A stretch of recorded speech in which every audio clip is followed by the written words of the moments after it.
y el tema es sinusitis. Es una patología que ustedes van a tener que solucionar muchas veces. Esa es la importancia. Revisen la anatomía. Aquí solamente les vamos a recordar que las cavidades o senos paranasales son todas estas cavidades que están alrededor de la nariz, de las fosas nasales. En algunas ocasiones he podido percibir que algunos de ustedes confunden o asimilan cavidad paranasal a seno maxilar solamente. No es así, ¿ya? Entonces, estas cavidades están en continuidad anatómica con las fosas nasales a través de un orificio, se comunican con la fosa nasal y están recubiertas de mucosa respiratoria. Ahora, tenemos para recordar simplemente pares, ¿no? Senos frontales, senos maxilares, esfenoidales y etmoidales, que son en realidad un conjunto de celdillas a cada lado. Bueno, estas cavidades que son parte prácticamente de las fosas nasales tienen mecanismos para no enfermarse. Uno de ellos, el primero, es la permeabilidad nasal. ¿Qué quiere decir esto? Que una nariz o ambas fosas nasales ventilando bien adecuadamente, ventilan también adecuadamente las cavidades paranasales. El ostium que mencionábamos tiene que estar funcionando. Tiene que haber una buena comunicación para ventilar el seno y para drenar. ¿Ya? ¿Qué es lo que van a drenar? La secreción mucosa, porque el seno está recubierto, decíamos, de mucosa de tipo respiratorio, es decir, ciliada, pseudoestratificada y con glándulas mucosas. Es un mucus que se produce permanentemente, forma una capa, una sábana mucosa, que va a formar parte de lo que llamamos el sistema mucociliar, que es un sistema que transporta el mucus. En sí mismo, este mucus posee agentes antimicrobianos. Por lo tanto, es un sistema que limpia permanentemente, tanto de elementos extraños inertes, que inhalamos en grandes cantidades en el día, como de microorganismos. Los atrapa y los elimina, los inactiva fundamentalmente a través de la inmunoglobulina E de tipo secretorio, la IgA secretoria. IgA secretoria. Entonces, este sistema mucociliar es el principal mecanismo de defensa de toda la vía respiratoria, no solamente los senos paranasales, vía respiratoria alta y baja. Estos cilios están incluidos en esta capa mucosa que decíamos, que tiene dos fases, una fase superficial más espesa y una parte más profunda, más licuada, que es la que permite que los cilios se muevan. Y se mueven, como decíamos, en direcciones específicas. Esta dirección específica es hacia el orificio natural. Siempre el batido de los cilios arrastra las secreciones hacia el orificio natural.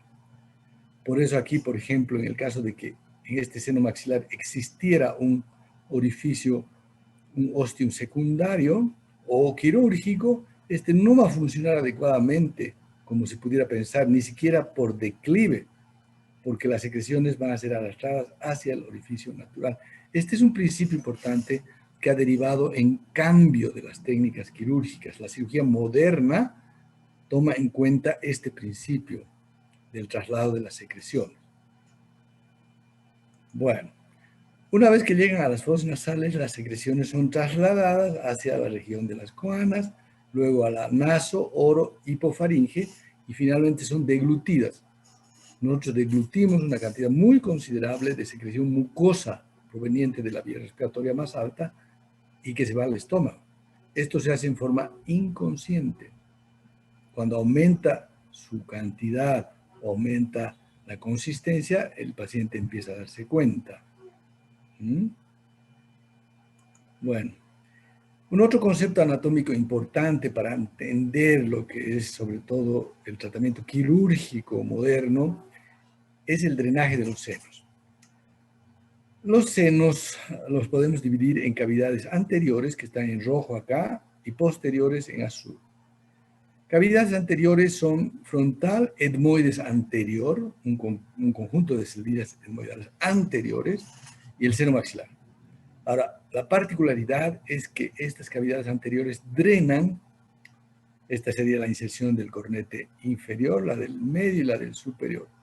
Estas cavidades anteriores drenan todas muy cerca acá, en una estructura que se llama hiato semilunar. ¿Mm?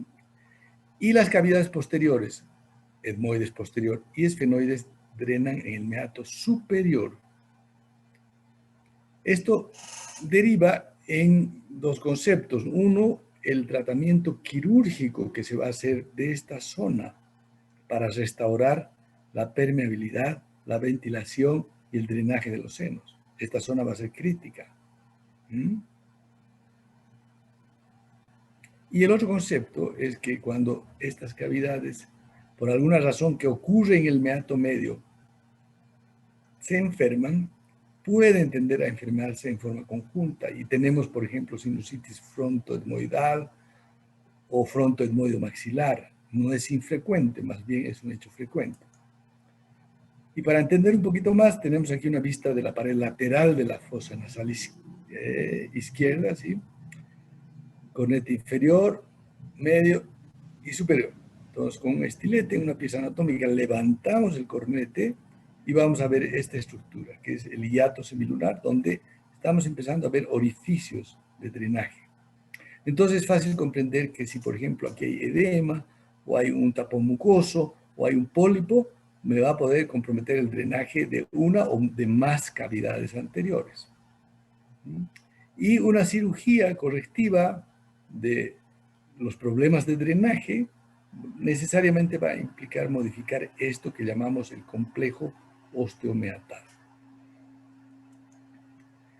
Otro concepto anatómico importante a tener en cuenta es que los senos paranasales no están todos presentes en forma significativa al momento del nacimiento.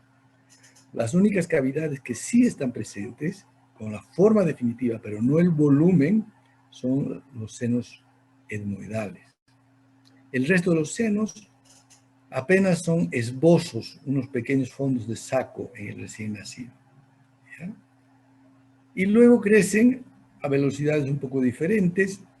Los más lentos son frontal y esfenoidal, que cavidades significativas van a atender después de los 7, 8, 9 años. Antes de eso, no. Y como la relación volumen de la cavidad versus orificio es muy buena, entonces difícilmente se enferman. Seno maxilar crece un poquito más rápido, ya tiene un tamaño significativo en la época, digamos, del escolar. ¿Mm? Bueno. De modo que si yo tuviera un paciente de 6, 7 años en quien tengo cefalea frontal, difícilmente podría plantear sinusitis frontal. ¿Y qué es lo que entendemos como sinusitis? En principio, sinusitis quiere decir que hay una inflamación o una infección que compromete la mucosa de una o de más cavidades. Pero yo les planteo lo siguiente. En un resfriado o en una gripe, ¿tenemos inflamación de la mucosa sinusal? Sí. ¿Por qué no hablamos de sinusitis? Porque el paciente no tiene síntomas. Nosotros reconocemos síntomas típicos de sinusitis. ¿Cuándo empiezan a ocurrir estos síntomas? Cuando el proceso se localiza en una o en más cavidades y empieza a tener colores propios, signos propios. Ahora, el proceso de localización, ¿con qué factores los relacionamos? Uno de los mecanismos es la obstrucción del orificio de drenaje o de varios orificios en forma ocasional, un episodio en la vida, o en forma intermitente, recurrente, o en forma permanente. Entonces vamos a tener cuadros clínicos agudos, aislados, ocasionales, o subagudos o crónicos. ¿Mm? Entonces esta obstrucción, ¿qué es lo que hace? Impide que salgan las secreciones, estas se quedan, se sobreinfectan y se constituye una colección purulenta, que cuando una colección purulenta ocurre en una cavidad natural, le llamamos empiema, no le llamamos absceso, aunque los síntomas pueden parecerse, a veces. Ahora, no es la única forma por la que el seno puede enfermarse. También hay condiciones o alteraciones propias de la mucosa, sin necesidad de que el orificio esté obturado. Enfermedades que alteran la calidad del mucus, la calidad del movimiento ciliar y que determinan que la infección permanezca en el seno. Aquí tenemos un ejemplo de un seno que pudiera estar con la mucosa hiperémica, inflamada, por ejemplo, en el curso de un resfriado, va a estar secretante, mucha cantidad de mucus, pero si este orificio está funcionando y el moco se está trasladando adecuadamente, no hay problema. Pero si por edema, por ejemplo, este orificio se obtura, se cierra, entonces las secreciones empiezan a acumularse, se constituye el empiema, el paciente empezará a sentir una sensación rara de peso y luego dolor en esta zona que ya, si se fijan, no es un síntoma de gripe. Precisamente en el curso de una gripe o un resfriado, si yo empiezo a sentir dolor localizado en la cara, bueno, es un síntoma de sinusitis. Ya cambia la cosa. Ahora, hablando de cómo se enferman los senos, reconocemos en la mayor parte de los casos una etiopatogenia rinógena.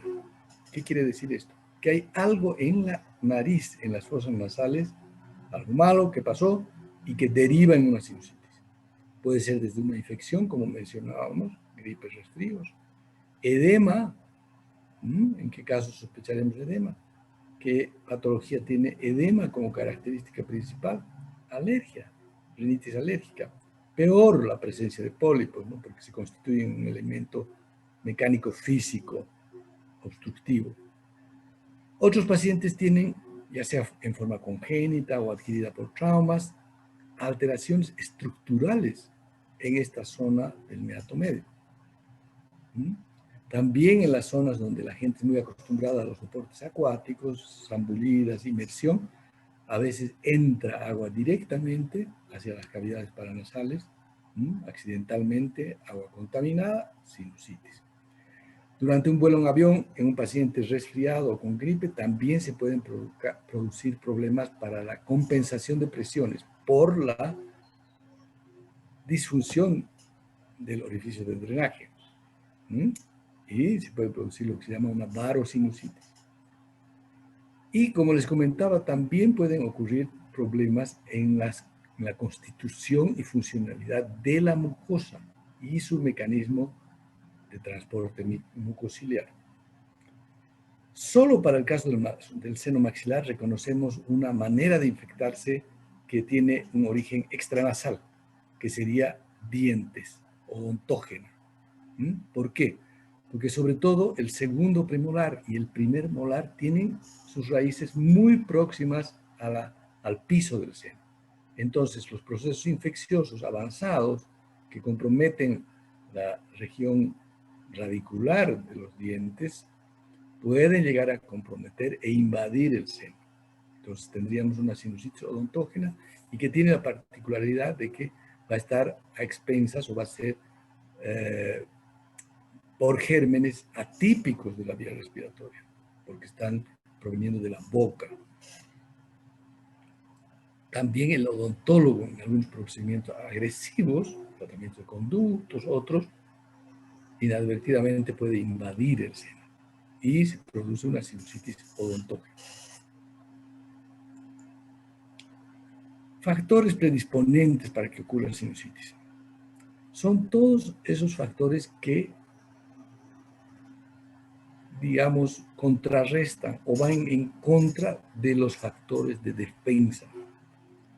Entonces, un factor muy importante, predisponente, es la inhibición del sistema mucociliar que se produce por acción de tabaco, alcohol, frío, cambios bruscos de temperatura, inhalantes profesionales.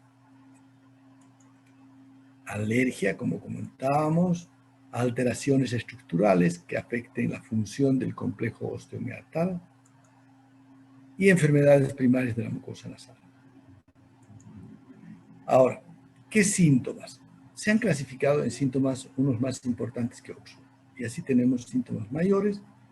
Y dentro de los mayores hay todavía un grupo de más importantes, que son descarga nasal mucopurulenta prolongada, ¿ah?, de 10 o más días,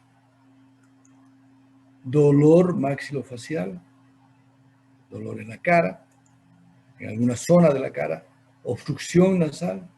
Estos son los signos, los síntomas, mejor dicho, más importantes, pero no todos. Hiposmia y anosmia también, síntomas más mayores. Fiebre, que suele ocurrir sobre todo en niños. Síntomas menores, cefalea. ¿Qué diferencia con dolor maxilofacial? Bueno, el dolor maxilofacial sería dolor en alguna parte de la cara, localizado habitualmente, y la cefalea es habitualmente no localizada, es más bien holocránea, o podría ser una cefalea frontal, pero difusa, no está tan localizada la región de los senos frontales. Dolor o sensación de diente grande, de diente pesado, halitosis, mal aliento, o cacosmia, que es la percepción de mal olor en la nariz por el propio paciente, y tos. Entonces, el examen físico, dolor a la palpación o percusión de alguna región en la cara, pero no siempre existe.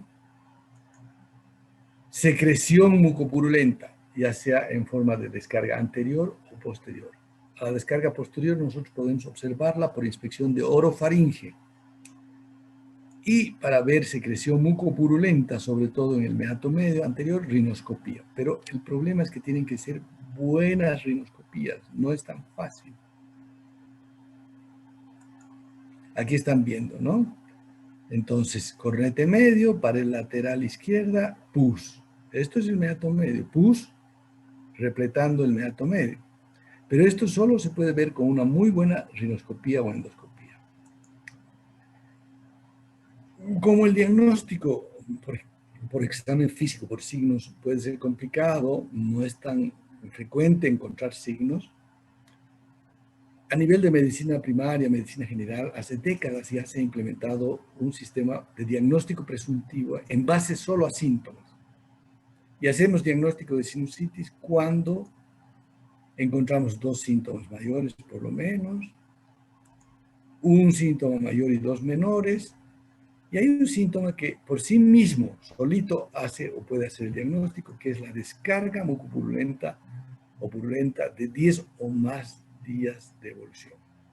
Ahora, hay un matiz respecto de este último síntoma, y es que cuando un paciente tiene un poco menos de 10 días de evolución con síntoma descarga purulenta, pero su cuadro clínico empeorando,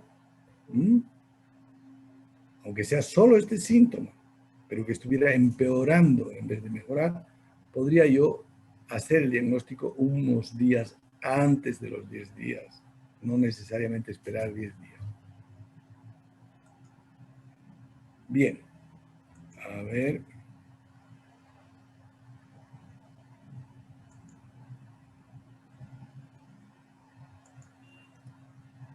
Ese es el diagnóstico presuntivo que ustedes van a hacer o van a utilizar en la mayor parte de los casos, por razones prácticas, de resolver rápidamente un gran número de casos. Pero habrán algunos otros casos donde es necesario aclarar el caso, definir qué cavidad está siendo afectada, porque con el sistema anterior yo estaría haciendo un tratamiento sin siquiera saber qué cavidad o qué cavidades están afectadas. En primera instancia no importa mucho, porque la mayor parte de las veces yo hago el tratamiento y se soluciona el problema. ¿Tuvo sinusitis etmoidal, frontal? No sé, pero ya lo solucioné. Pero hay otros casos donde es necesario aclarar. Estos son los casos que son resistentes al tratamiento inicial, o casos recurrentes, o casos crónicos, o casos con síntomas hiperagudos, o casos con señales o indicios de complicación. Entonces ahí a mí no me basta hacer el tratamiento de ese episodio. Yo tengo que aclarar muchas más cosas.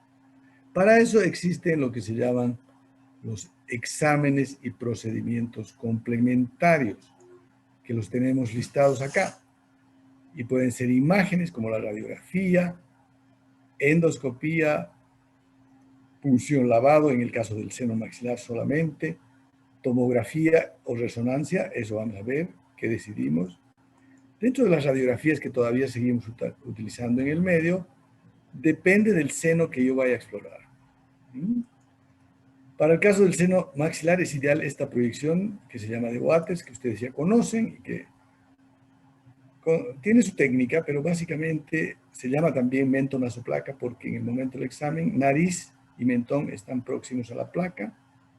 En realidad se considera exactamente una referencia que es la horizontal alemana, imaginaria, que es una línea que va del canto interno al conducto auditivo externo y que debe formar un ángulo de 37 grados con la placa. Y los rayos vienen perpendiculares a la placa.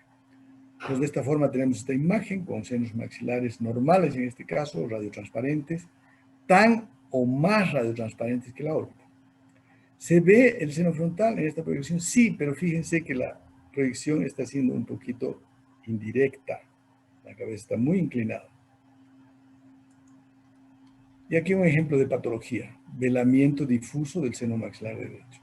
Seno maxilar izquierdo normal.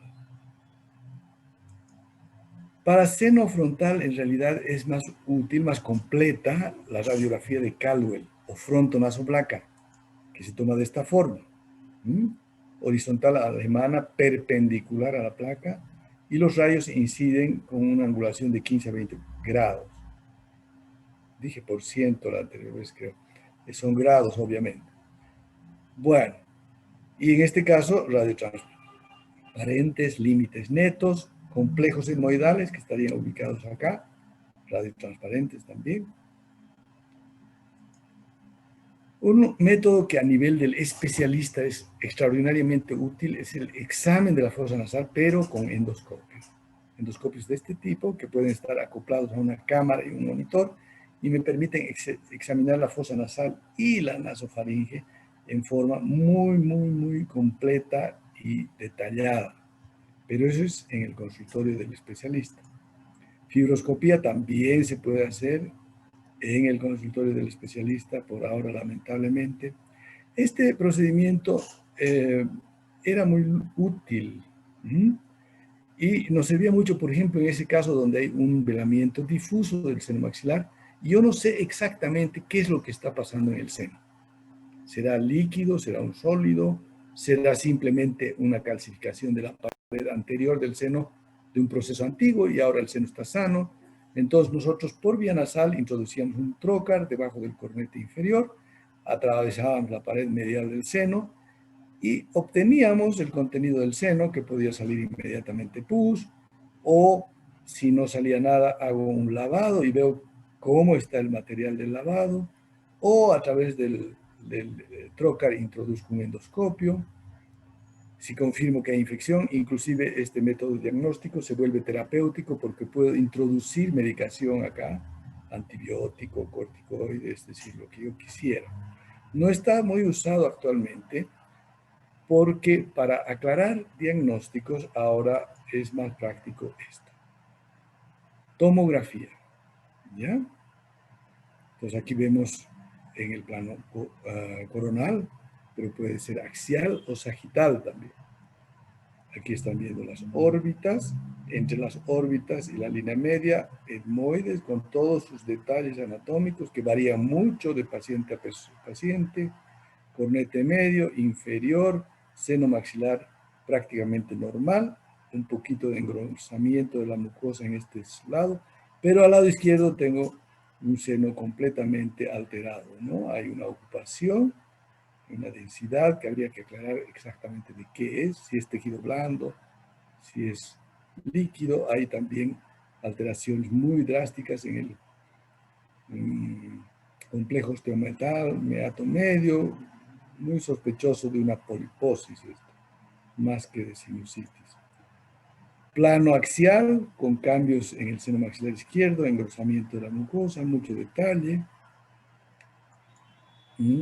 Resonancia magnética, con contraste. Aquí lo que estamos viendo es que el contraste se fue a los cornetes inferiores, se fue a la mucosa, ¿no? Que está muy resaltada la mucosa, como un rodete, y al centro líquido. Esta es la radiografía o tomografía de una sinusitis. Pero si se fijan, aquí no veo absolutamente nada de hueso. Y cuando yo quiero estudiar una sinusitis, necesito saber cómo están las estructuras óseas. Inclusive para planificar una cirugía necesito saber exactamente cómo están las paredes óseas. De modo que resonancia magnética no nos sirve mucho. ¿En qué plano estaría esta resonancia? Alguien me preguntó en la práctica cuál es una manera fácil de reconocer en qué plano está tomada una determinada placa de tomografía o de resonancia. Y tienen que acostumbrarse, habituarse a analizar el conjunto de estructuras anatómicas o las más importantes. Por ejemplo, aquí yo inmediatamente veo la disposición de los cornetes, veo que aquí se está viendo parte del tabique, el cartilaginoso, el óseo, fíjense que no se ve para nada, pero sí se ve el cartílago. Entonces aquí está la punta de la nariz. Esto obviamente por estas líneas que están viendo es el cerebelo. Entonces tenemos nariz, cerebelo acá, obviamente que es un corte axial. Y bien, ya sea por diagnóstico presuntivo o por diagnóstico más exámenes complementarios, llegamos a una fase que tenemos que definir un tratamiento. Y el tratamiento tiene algunos pilares importantes. El primero de ellos es antibiótico terapia. Como raras veces vamos a tener identificado exactamente al germen, la mayor parte de las veces tenemos que asumir que es una sinusitis rinógena por gérmenes propios de vía respiratoria, por lo tanto, neumococo, moraxella, hemophilus, los más importantes, tal vez streptococos y estafilococo también, pero más atrás. Entonces, escogemos amplio espectro, tratamiento empírico, amoxicilina o cotrimoxazol en paciente que yo sospeche que no ha usado muchos antibióticos, todavía funcionan. Puedo ampliar el espectro, mejorarlo con inhibidor de beta-lactamasa y amoxicilina, cefalosporinas de primera generación, macrólidos como la claritromicina.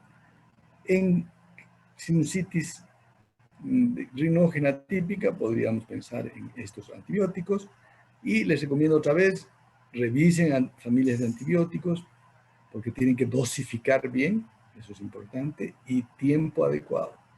En sinusitis 10 días como mínimo. Solamente podría tratar un par de días menos en casos en que la respuesta haya sido muy buena. Si yo inicio tratamiento y al quinto día está completamente asintomático el paciente, podría yo hacer 2 o 3 días más y cortar. Pero en general mejor 10 días en seno maxilar. En el resto de las cavidades estamos hablando de 2 semanas. Si sospecho que son gérmenes gram negativos por alguna razón, o cambio el esquema, quinolona, cipro, levofloxacina, cefalosporinas de tercera generación. Y si por alguna razón sospecharan anaerobios, entonces estaría pensando en clindamicina o metronidazol.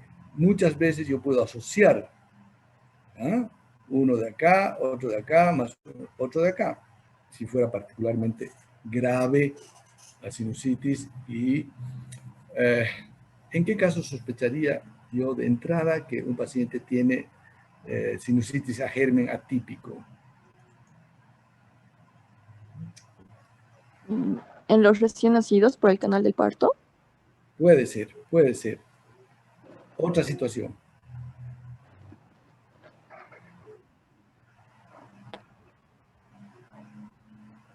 ¿Podría ser hospitalario?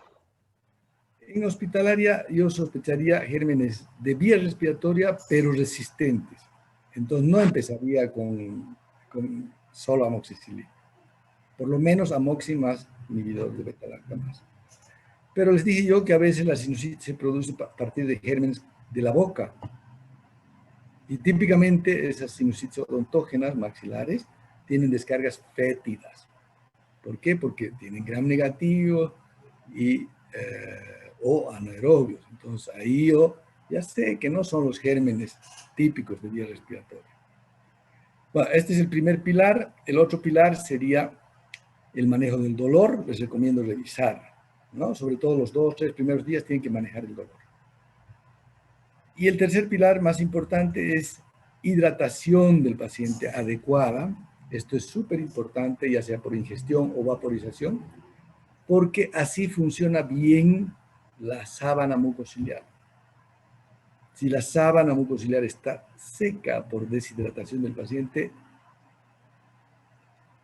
no contamos con el principal mecanismo de defensa de la vía respiratoria. Medidas adicionales como descongestionantes, ya sea tópicos, orales, ¿se pueden usar? Se pueden usar. Con la única recomendación de que cuando usen descongestionantes tópicos nasales sea por tiempo limitado, no más de 3 días. ¿Ya?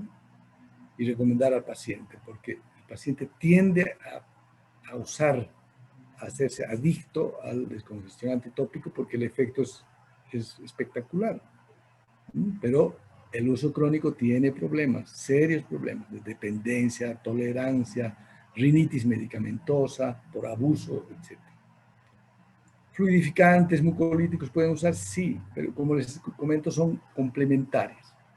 Y unas palabras acerca de corticoides.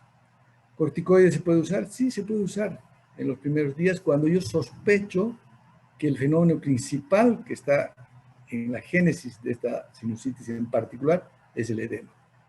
¿Ya? No quiero bajar edema. Ahí puedo usar corticoides. Pocos días solo para ayudar.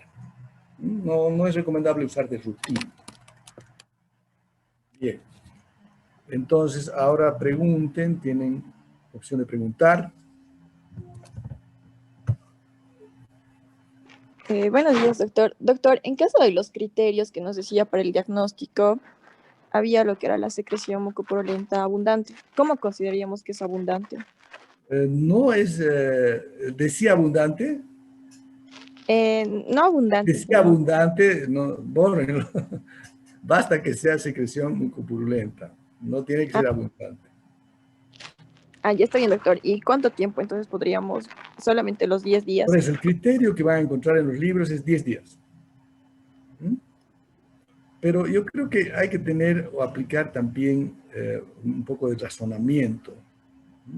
Uno tiene esos criterios como una pauta. Y por eso te digo, si tú me consultas y me dices que estás 7 días con un catarro, que al principio era mucoso, que a partir del 4.º día está purulento, que tiene 7 días, pero ahora está purulento y hemático y está abundante. ¿Ah?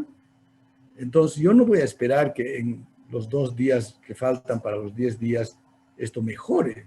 No va a mejorar, va a empeorar. Entonces no tendría mucho sentido actuar así tan rígido. Es decir, me vuelves a los 10 días y si sigues, ahí empezamos, no tiene sentido. Yo estoy seguro que vas a volver a los 10 días peor. Ahora, si ustedes entran a literatura en internet, van a encontrar que esto de los criterios que yo les he pasado tiene sus matices. No todos los signos mayores son igualmente importantes, ¿ah? Ni la combinación con los síntomas menores. Pero ya tomar en cuenta esos criterios más se vuelve muy complicado. No lo veo práctico. Entonces, a mí me funciona más esto. Incluso como especialista, yo a veces hago diagnóstico presuntivo, porque hago examen físico y no encuentro nada. Aún con un buen examen físico. Entonces, hago diagnóstico y tratamiento. Obviamente, en casos seleccionados, voy a querer primero tener apoyo con imágenes. Pero esos son casos seleccionados. Y aún haciendo tratamiento inicial empírico, con antibioterapia empírica y diagnóstico presuntivo, tengo la posibilidad de controlarlo al paciente. Le doy la indicación, le doy el tratamiento para una semana o para 10 días, lo controlo y hay dos posibilidades. El paciente puede decirme, doctor, al quinto día o cuarto día ya no tenía nada, he completado 8 días actualmente y ya no tengo nada. Ahí termina. Pero si el paciente no está bien, sigue con los síntomas, entonces diré, esto está funcionando mal, puedo cambiar mi tratamiento, todavía puedo cambiar mi tratamiento y esperar y ver qué pasa. O digo, esto me parece que no está tan sencillo y voy a necesitar unas imágenes, tal vez una tomografía o una endoscopía. Esa es la manera práctica, porque de otra forma medio que no funciona. En un día X de invierno, ustedes en su consultorio en la mañana van a tener 10 casos donde tienen que decidir, ¿tiene sinusitis o no tiene sinusitis? ¿Hago tratamiento o no hago tratamiento?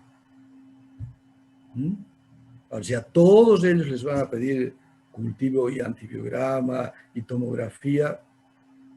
En un par de días va a venir el director del hospital y les va a decir, el servicio de tomografía se está quejando de que usted manda 10 tomografías por día. ¿Qué está pasando? No podemos dar abasto a esa cantidad de pacientes. Es por esa razón. ¿Ya? Y depende del paciente. ¿Ya? No va a faltar el paciente que vaya con los síntomas típicos. Ustedes le dicen, hay que tratar como una sinusitis. Y el paciente les dirá, ¿y cómo sabe usted? ¿Cómo está seguro de que yo tengo sinusitis? Entonces usted le dice, bueno, los síntomas me indican. Pero si usted quiere invertir en un examen que nos va a dar una seguridad muy grande, entonces hacemos tomografía y sacan su boletita y quiere tomografía, y vuelve con su tomografía. Entonces hay pacientes y pacientes, tienen que aprender a manejar eso con cada paciente. Todos son diferentes, tienen sus cosas particulares. En todo caso, les recomiendo que nunca, nunca, nunca se peleen con el paciente.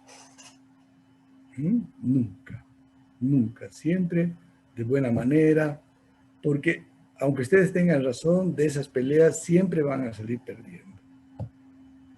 Siempre. Entonces es mejor por las buenas, ¿cierto? Si viene uno de los pacientes que es un poco, digamos, prepotente, y me dijera, ¿de dónde sabe usted que yo tengo sinusitis? Sería mala idea que yo empiece a decirle, como suele pasar, ¿no es cierto? ¿Quién es el médico aquí? ¿Usted o yo? Ahí empiezan los problemas, ¿no es cierto? El paciente dice, quiero tomografía. Fantástico, ahí tiene la orden de tomografía. Y Está bien, doctor, gracias. si hubiera algún criterio así, totalmente, porque ahí estaría un poco coincidiendo con la lógica. Muchos pacientes son muy informados, ¿ya? Entonces hay que aprender a lidiar con ellos. Salvo que estuviera totalmente disparado por alguna cosa disparatada, bueno, ahí de buena manera le explican, no estoy de acuerdo con lo que usted está queriendo hacer en su caso. En mi criterio, esto hay que hacer de esta forma. Ahora, si usted insiste en que esto se va a hacer a su manera, entonces yo tendría que decirle que, por favor, consulte una otra segunda opinión. Porque en este consultorio vamos a hacer las cosas de acuerdo al criterio